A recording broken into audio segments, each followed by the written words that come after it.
ҷиҳати дар сатҳи баланди ташкили пешвоз гирифтани ҷашни бошукӯҳи миллӣ 35-солагии истиқлоли давлатии ҷумҳурии Тоҷикистон, корҳои ободониву созандагӣ дар шаҳри Исаравшан бо маром идома дорад. طبق اطلاع بخش معماری و شهرسازی تجدید و نوسازی و بنیاد 563 انشاءات تعییناتشان گوناگون به نقشه گرفته شده تا امروز 35% انشاءات جشنی حدود شهر اجرا گردیده است. در این راستا مؤسسه دولتی کمک اولین طبی سانیتری تا جشن 35 سالگی استقلال دولتی جمهوری تاجیکستان نقشه چاره‌بینی ترتیب داده بنیاد بر استفاده دهی مرکزهای سلامتی و بنگاه‌های طبی را در جامعات و دهات ادامه می‌دهد. عین زمان کارهای ساختمانی در بنای نوی مرکز سلامتی رقمی یک شهر در مرحله انجامیابی قرار داشته تا به استفاده دهی آن روزهای به شمار باقی مانده است. در مؤسسه کاس در حدود دهه سپولا جماعت دهات یکباغ نیز با دستگیری اهل دهه صاحبکاران بنگاه طبی آغاز یافته است که حرکت داریم که آن را هم تا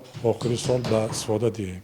غیر از این از طرف بودجه محلی بینای علاوگی مرکز سلامتی شهری رقم 1 که در مرکز شهر ساخته شده است قریب 51 اتاق کاری به نقشه گرفته شده است. غیر از این از 4 آشانه عبارت بوده، در 3 آشانه به اتاقهای کاری و در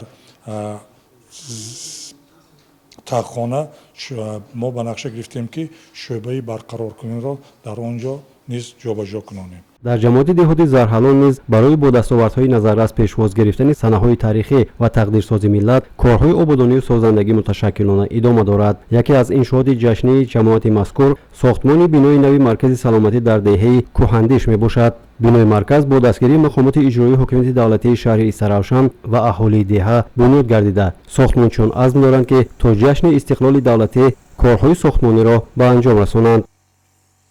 در دایره کارهای آبادانی و سازندگی بخشیده به 35مین سالگرد استقلالیت دولتی جمهوری تاجیکستان در حدود جماعت دهات زرحلال زیاده از 85 انشاءات جشنی به نقشه گرفته شده است و در سال 2022 20 عدد انشاءات جشنی به استفاده داده شد.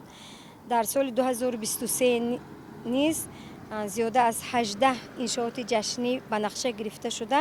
عین حال 6 عدد آن به استفاده داده شد که در مرحله انجامیابی قرار دارد. این مرکز سلامتی دهه کهندیش و 2 چاه عمودی با کشیدن خط آب نوشاکی برای 1200 خانواده که در مرحله انجامیابی است. بنا به معلومات راهبری مؤسسه دولتی نگهداری راههای اتومبیلگرد شهر ایسراوشان دوام سال جاری تعمیر کلی 20 کیلومتر و تعمیر جاری 67 کیلومتر راههای حدودی شهر به نقشه گرفته شده است. در نیم سالی اول سال جاری باشد 50% تعمیر کلی راهها گذرانده شده، تعمیر جاری باشد 80% به اتمام رسانیده شده است. برای تعمیر کلی راه مرکزی شهر 1.5 میلیون سومانی مصرف گردیده. فرمایشگر لایحه صاحبکار شکرالله اشورов و مقامات اجرایی حکومت دولتی شهر می باشد.